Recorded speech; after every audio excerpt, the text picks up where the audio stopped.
कोलाइडी कणों का वर्गीकरण, है ना।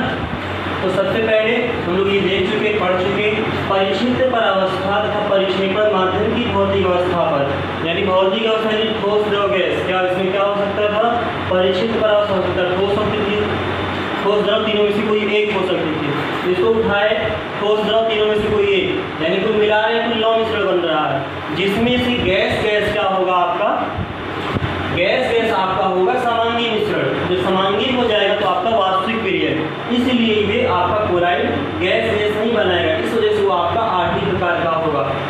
अगला है परिक्षिप्त परावस्था और परिक्षेपण माध्यम के बीच आकर्षण के आधार पर, यानी कि उनके बीच क्या आकर्षण लगता है, यानी कि कुछ एक दूसरे को आकर्षित करते हैं, यानी उनसे आसानी से जुड़ जाते हैं। ये आप इसी आधार पर ये 2 प्रकार के होते हैं, एक द्रव स्नेही, एक द्रव विरोधी, यानी कि आप जिसमें डाले हो उससे वो आसानी से जाके जुड़ जाता है, उसमें जाके आसानी से उनके कण, परिक्षिप्त परावस्था के कण आसानी से जाके वितरित हो जाते हैं।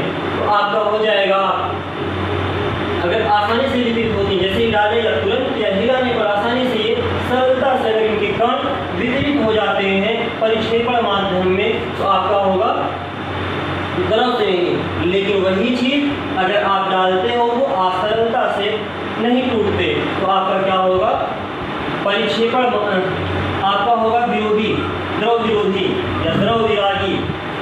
जैसे हम लोग एक फैमिली में देखते हैं, क्या होता है, अगर कोई परिवार है आया, लोग उनसे स्नेह करते हैं, तो जाहिर सी बात है जब स्नेह करेंगे तो लोग एक दूसरे से जुड़ जाते हैं। ऐसे ये होता है कि अगर स्नेह होगा, द्रव स्नेह नहीं होगा, तो उसमें क्या होंगे, आगे जुड़ जाएंगे, यानी परत बना लेंगे, और परत बनाने के साथ साथ और विरोधी में ये दूर रहते हैं, जिससे ये परत नहीं बनती। यही कारण है कि इनको सरलता से स्पंदित नहीं कर सकते, यानी कोई बाहर से हम डालें ये सरलता से स्पंदित नहीं होंगे। कि अगर हम चाहें कि जो द्रव स्नेही है उसको हम डाल दिए और ये क्लोराइडी विलयन आपका बन गया, अब इनको हम स्पंदित करा दें तो ये सरलता से स्पंदित नहीं होंगे। और दूसरी एक चीज़ और है, हम लोग देखते थे अवशोषण में, फिजिक्स में ऊष्मा के चैप्टर में हम लोग पढ़े थे कि जो जितनी अच्छी उत्सर्जक होती है, जो जितनी अच्छी अवशोषक होती है ऊष्मा की, वो उतना ही अधिक उत्सर्जक होती है। जैसे लाइट, डिजायर लाइट, कई चीज़ें हैं, ऐसे इसमें भी जो जितनी अच्छी ऊष्मा की अवशोषक होती है वो उतना ही अधिक ऊष्मा की उत्सर्जक भी होती है। तो इसमें भी ऐसा ही है, क्या है, इसमें है परिक्षिप्त परावस्था और परिक्षेपण माध्यम की जो द्रव स्नेही है, यानी कि जितने आसानी से वो जुड़ जाते हैं उनको आसानी से अलग भी कर सकते हो। आसानी से उनको हम चाहें तो अलग करना चाहें तो आसानी से अलग कर सकते हैं।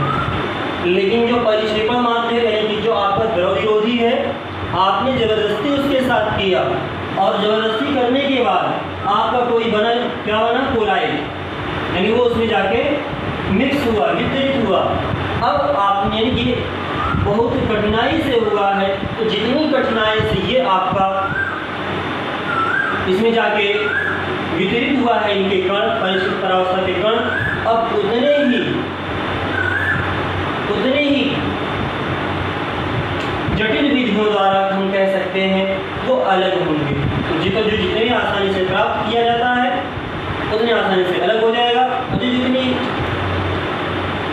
जटिल विधियों द्वारा मिलेगा वो उतनी ही जटिल विधियों द्वारा हम कह सकते हैं अलग होगा। अब हम लोग पढ़ेंगे तीसरा, परिक्षिप्त परावस्था के कणों के आधार पर कौन कौन 2 टाइप्स, एक बहुआण्विक क्लोराइड,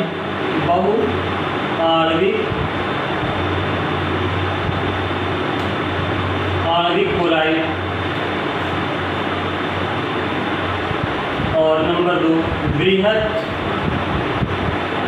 आणविक क्लोराइड।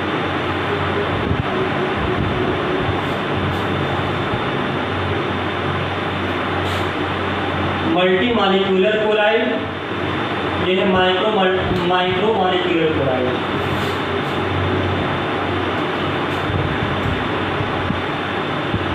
माइक्रो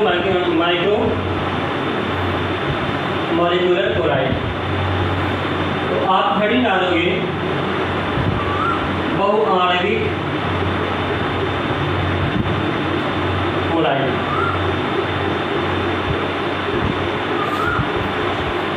बहुआणविक क्लोराइड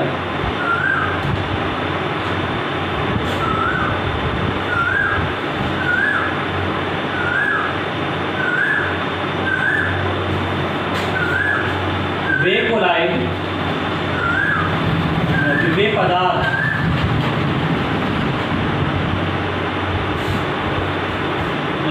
वे क्लोराइड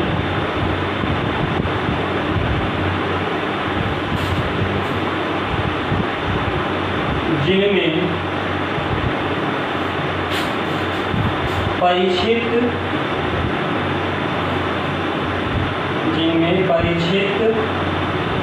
परावस्था के कण, वे क्लोराइड जिनमें परिचित परावस्था के कण किस रूप में होंगे? के कण गुच्छों या कह सकते हो कुंज,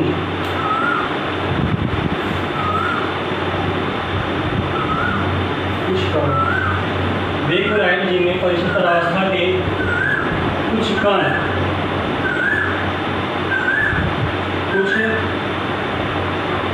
कणों द्वारा गुच्छों या कह सकते हो पुंज के रूप में